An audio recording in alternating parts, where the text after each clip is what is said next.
I'm Jessica, Compassion Over Killing's vegan food and lifestyle coach, and welcome to TryVeg Live. Today we are cooking up some delicious vegan crab cakes made with jackfruit and chickpeas. This recipe is super simple. It's perfect to make if you're doing a meal prep or even if you're going to a potluck or preparing brunch for people. These are definitely a crowd pleaser, and I've had the opportunity to make these vegan crab cakes at several cooking demos at vegan festivals all over the country. And people really love them. They taste as good as they look. And you can find this recipe now on tryveg.com if you check the description bar. But yeah, so enough talking. Let's go through what our ingredients are for this recipe. So it's super simple. As I mentioned, I'm using chickpeas and jackfruit. So for this recipe, I'm going to be using 1 can of chickpeas and 1 can of jackfruit in brine.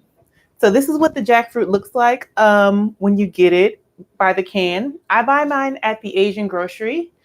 So this is immature jackfruit in brine, so it's not sweet. You have to be mindful of what you're buying in the can because ripe jackfruit is sweet and it's often sold in syrup in a can. And then there's unripe jackfruit, which is sold in a brine. So the one in the brine is perfect for savory dishes. And it comes in these like triangular cubes in the can. And you just want to make sure you rinse it off really, really well before you start cooking with it. One of my favorite things about this recipe is how affordable it is. So I shop at Aldi for a lot of supplies because I try to be economical with, our funds. And so this can of chickpeas was 59 cents. So that's super low. And then this can of jackfruit was $1.79. So you're going to be able to make several very nice size vegan crab cakes with this mixture using not very much in terms of ingredients. It's super affordable. We're using things like chia seeds, onions, celery, and spices. And so the cost per serving is super low. You can get as many as 12 mini crab cakes or croquettes, which I like to do with breading. But we're going to do a crab cake version today, so I'm not going to do a breading on the outside. And you can get about 6 of these out of one batch. So without further ado, we're going to whip it up. So I'm using a food processor today. This is not required for this recipe. You can totally just chop the jackfruit and maybe use the back of a fork or a potato masher to mash up your chickpeas, but it just makes it a lot easier. I have access to this food processor, and I believe one of my coworkers who is a thrift genius found this at a thrift store for $10. So if you are looking for the appliance and you want it at a good price, check out your thrift stores. You might be able to find something affordable there. So we're just going to make this super simple. I'm going to start off by putting our aromatic vegetables into our food processor to pulse them a bit. So I have here half of a white onion. You can use red, yellow. You could also use scallions if you have those around. And then I'm also using, this is 3 very skinny stalks of celery. Typically I would use 2, or if it's really, really big stalks, I would use just 1. But you can adjust all of this to your flavor preference. And I'm just going to add this in and pulse it really quickly. Maybe about 5 to 6 pulses. Let's see. 1, 2, 3, 4, 5. So I did this first because I want to break this down evenly before I start adding in the jackfruit and chickpeas. I don't want those things to get too mushy. I want this to have a nice flaky texture. And so I pulse this first so that I don't have to over process everything once it's in the food processor together and then it ends up kind of mushy. So now I'm going to add all of our remaining ingredients. So I'm going to start off by adding our chickpeas, and then I'll add our jackfruit chunks. And I wish I could zoom in, but this is what the jackfruit chunks look like when you get them. And let me see if I can show you some of the texture. When you rip it apart, you can see kind of that it has a bit of a flaky texture. So it kind of shreds a little bit naturally. That's just the natural structure of this fruit. So who knew that tropical fruit could be used to replace meat products? It's really, really cool. I will say my first couple times using jackfruit, I was a little tripped out. And it took me a while to figure out how to season it properly so that the flavors came together nicely. But now that I'm more comfortable with using it, I love it. I use it for things like vegan chicken salad, or tuna salad even would be great. It's really nice in soups and stews. I make a really, really nice jackfruit noodle soup, which is a nice replacement for chicken noodle soup. There's so many things you can do with it. I've made pot pie with it. You can do anything with jackfruit. So definitely experiment with it. If you've been holding off, don't hold off anymore. Give jackfruit a try. So I'm going to put these bowls aside. And then I'm going to add in some special ingredients that are going to build flavor in this dish. So first off, I have here some vegetarian oyster sauce. So typically, as the name indicates, it's made with oysters, but this is made with oyster mushrooms. So it's going to give us some of that fishy seafood flavor without having to use any animals. So I'm going to use about 2 tablespoons of this. It has a deep flavor and it's a little sweet, so it adds a really nice depth of flavor to this dish. So just evenly distribute that. And then I'm going to add in some Old Bay. Old Bay is a classic standby when we are talking about seafood, vegan or otherwise. So we're going to use about 1 tablespoon of Old Bay seasoning. Honestly, I'm eyeballing it based off of my experience, but there are exact measurements in the recipe on TryVeg.com. So definitely give it a try. And then as you get comfortable making the recipe, adjust to your palate and your preference. So I'm going to add in about 1 tablespoon here of the Old Bay seasoning. And it's really important when you're using seasoning mixes like this to read the ingredients, because the first time I cooked with it, I added the Old Bay, then I added salt and I added something else like soy sauce, and it was really salty. And the first ingredient in Old Bay is celery salt. So be mindful of your salt sources. I'm going to be mindful with the other salts that I add into this recipe because there's already salt in the Old Bay. So I'm going to add about 1 teaspoon of sesame oil. Sesame oil adds a nice nutty flavor. Once again, it adds another layer of depth. We're trying to develop some umami here. So here we go. I'm going to add in about 1 teaspoon of umami, of sesame oil. And I see that we have some comments here. So Jonathan says, I love that you're using jackfruit for vegan crab cakes. I've only had vegan ones made from artichokes and hearts of palm. Thanks, Jonathan. Yeah, jackfruit is cool because it's a great way to minimize the amount of ingredients you need. There is another vegan crab cakes recipe on TryVeg.com using artichokes and hearts of palm, and it's really tasty, but it's a little bit more involved. The jackfruit I find has a much more neutral base flavor, so it takes on the flavors that you add in a lot easier. So we've got our sesame oil in, our toasty, nutty depth of flavor. And now we're going to add some tamari sauce. Once again, just another source of depth of flavor. I'm going to add maybe 1 or 2 teaspoons of this. I'm not going to go too crazy because, like I said, there's already 1 source of salt in here from the Old Bay seasoning. Alrighty. And then next up, I'm going to add some garlic salt. You could just use regular garlic powder. But garlic, I feel like, is essential to any aromatic flavor combination when you're developing flavor in a dish. I just love garlic. Some people don't like it. So obviously use less if you don't like it as much. But I'm going to go ahead and use about 1 teaspoon of this. And then I'm going to finish it off in terms of seasonings with smoked paprika. I love smoked paprika. As the name suggests, it gives a nice smoky flavor. So I'm going to add in about 1 teaspoon of this. And then we're going to check the comments. Jonathan wants to know, where did I find the vegetarian oyster sauce? So I got this from my local Asian grocery. I believe it's a Korean grocery store. I live in the DC area, so I like to go out to Rockville, Maryland to get it there. But you can definitely order it online. You can find it on Amazon.com. Look for Asian groceries in your neighborhood. I did go to Detroit and try to find it, and I couldn't find it in the store, but it was a much smaller store. So if you're going to a larger store, you'll probably have better luck. And then also there's a great website called Vegan Essentials, and they have all the vegan products, specialty products. And that site, you can find it as well. So check out veganessentials.com if you're looking for the vegetarian oyster sauce where you live and you can't find it at the stores in your area. And then I'm going to finish it off with some dulse flakes. So once again, this is another source of seafood flavor in this recipe. So dulse flakes are seaweed flakes. And they are a great source of lots of minerals. It's really high in potassium and it's low in everything else. It actually has some B12. It's a good source of iodine. So if you're trying to eat less salt, but you want to get some iodine in somehow, eat some sea vegetables like dulse flakes. So I'm going to add about 1 tablespoon of these in. Some people I've talked to who are vegan now didn't particularly like the sea flavor in seafood. And so if you've never been a fan of that flavor profile, skip this. You don't have to add it in. Your dish, your choices. All right. And then I'm going to go ahead and seal this up. And we're going to pulse this maybe about 10 times. All right, if I can get this on. Let's see, here we go. So 1, 2, 3, 4, 5, 6, 7, 8, 9. All right, I only needed 9. I don't want to overdo it because, like I said, I want to keep this nice and flaky. Oh, and I forgot to add in our milk chia seeds. I'm going to do that once I pull it out of the food processor. So because this is more of a flaky vegetable-based dish, you do need something to help bind everything together. And so for that purpose, I'm going to be using milled chia seeds. You can use chia eggs or flax eggs. There's plenty of existing moisture in this recipe. So I don't think that I need to add too much extra to make like a chia egg. I want to keep the focus on the core ingredients as much as possible in this dish. So I'm going to go ahead and add all of this to our bowl.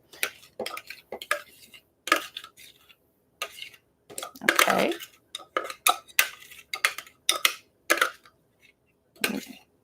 And you can already see, let me show you, put that out of the way. You can already see, look, this is a good portion of this mixture just from 1 can of chickpeas, 1 can of jackfruit, some celery, some onions.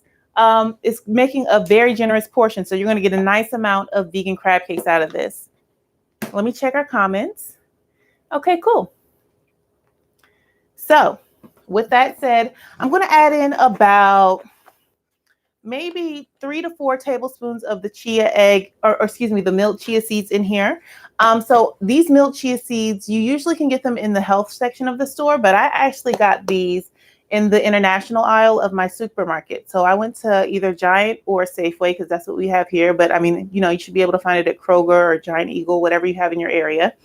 And this is from the international section. I went to the Spanish section of the foods and they sell these chia seeds there. So they're pre-milled, which is great. You don't have to do that extra step. And, chia seeds are great as a binder when you add liquid to them. But sometimes the texture can be a little bit distracting to me when you have whole chia seeds in a dish.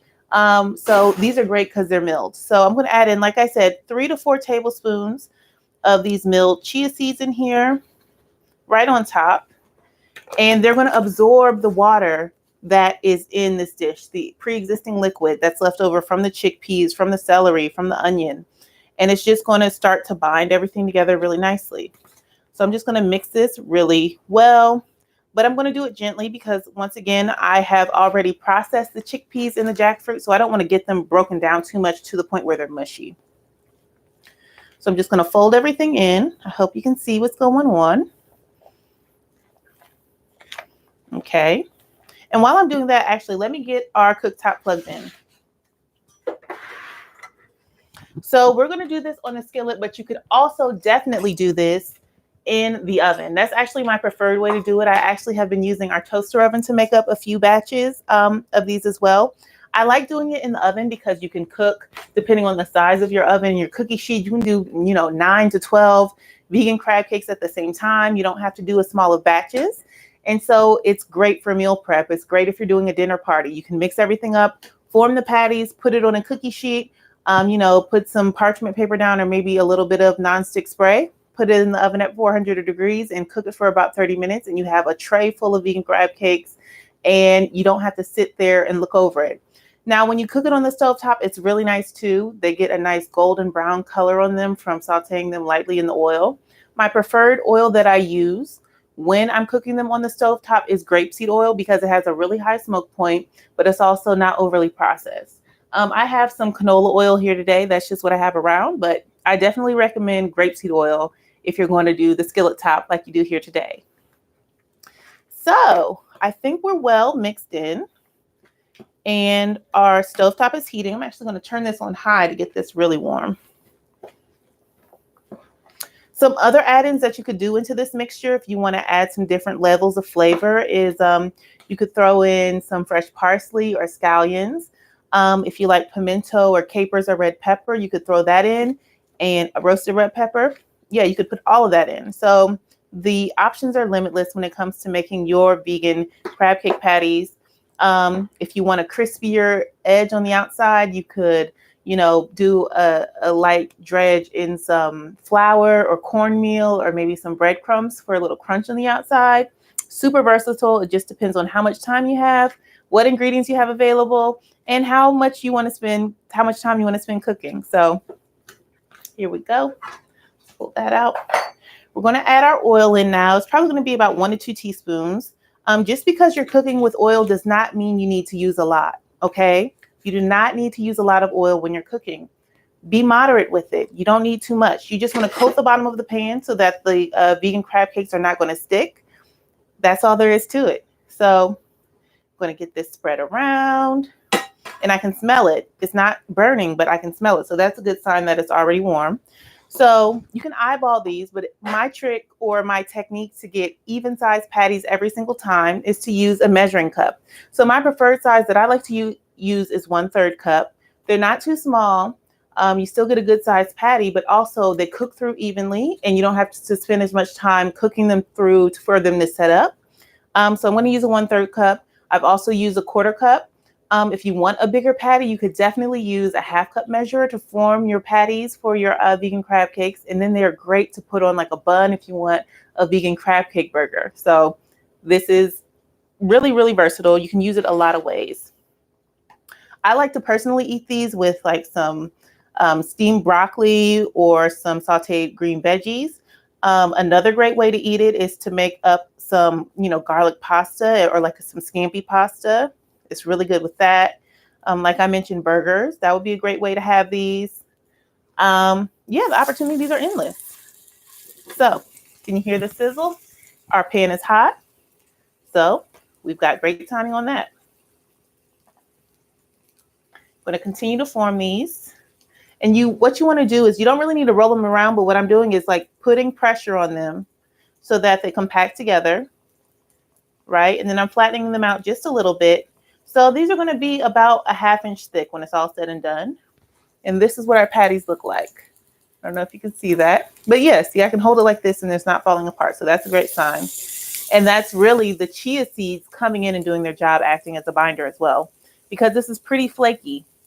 I didn't really eat a lot of crab cakes before I went vegan, but I did watch and do watch a lot of cooking shows. And so they talk about how good crab cakes have large lumps in them. They're not too broken down. They're not too mushy. So the jackfruit really mimics that chunky, flaky, large chunk texture in a great way. And once again, for a fraction of the cost. I don't know if anybody out there, is still transitioning or experimenting with vegan food, but how much does a pound of crab lump cost? I'm sure it's much more expensive than 1 can of chickpeas and 1 can of jackfruit, right? So this is a super, super, super affordable option, but you still feel like you're eating something, that's special. It's still a special food. So I'm going to wipe some of this excess off my hands. And then I'm going to tilt the pan a little bit. Hope you can see what's going on. Tilt the pan a little bit just to make sure there's oil at the base of the pan for all of the patties. And then I'm going to take a look at our comment section to see what's going on. All right, Nathaniel says this looks really good. Thanks, Nathaniel. Thank you for tuning in. So we've got these going. This will probably take about 3 to 4 minutes on each side on medium-high heat. I'm cooking on medium-high heat right now. And 3 to 4 minutes on each side to get it nice and golden brown. You could cook it at a lower heat if you want to spend more time letting the vegan crab cake set up on the inside. You could also just brown them in the pan. And then, like I mentioned before, put them on the baking sheet, put them in the oven at 400 degrees, and then let them go another 15 minutes so that they get more solid on the inside. That's another great way you can do it. It just depends on what texture you like. I personally like a well-set vegan crab cake. But one of my coworkers actually tasted, I usually do them smaller, and she said she liked them this size because they're juicier. So once again, follow your palate. You're going to find an iteration of this recipe that works perfectly for you. I think that having recipes like this in your pocket is great too, because if you're a vegan and you're trying to share food with your loved ones who aren't vegan yet, but are open to trying, some of the main food groups that people are often like transitioning out later in their process is dairy, obviously, and then seafood, because they perceive seafood as being healthier, or they think they don't see fish the same way, or they think it's better for the environment compared to, say, beef. But really, the fishing industry is really, really detrimental to our oceans.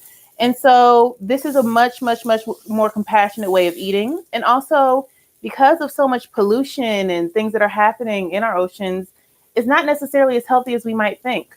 And plant-based foods are naturally cholesterol free. So people are talking about eating, seafood or fish or things like that because it's heart healthy, or things like that. Is you don't need to do that. You can get much better results by just eliminating these foods from your diet altogether, because we're eating cholesterol free foods that are much lower in fat, and that are a lot higher in fiber and nutrients. So when we are making our meals completely out of plants, we're setting ourselves up not only for a healthier earth, but also a healthier body.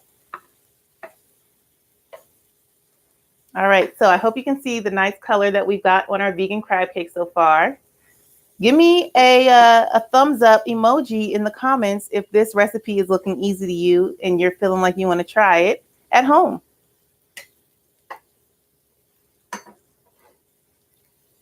Okay, so I'm going to let these finish browning up, but simply put, that's all there is to it. So I use the 1/3 cup measure to form these patties, and I have 4 in our skillet, and I think I have about 4 more worth of mixture in our bowl. So you get about 8 vegan crab cakes made with jackfruit and chickpeas. This is under $5 for a whole recipe, so it's super affordable. It's really quick. How long have we been on this live?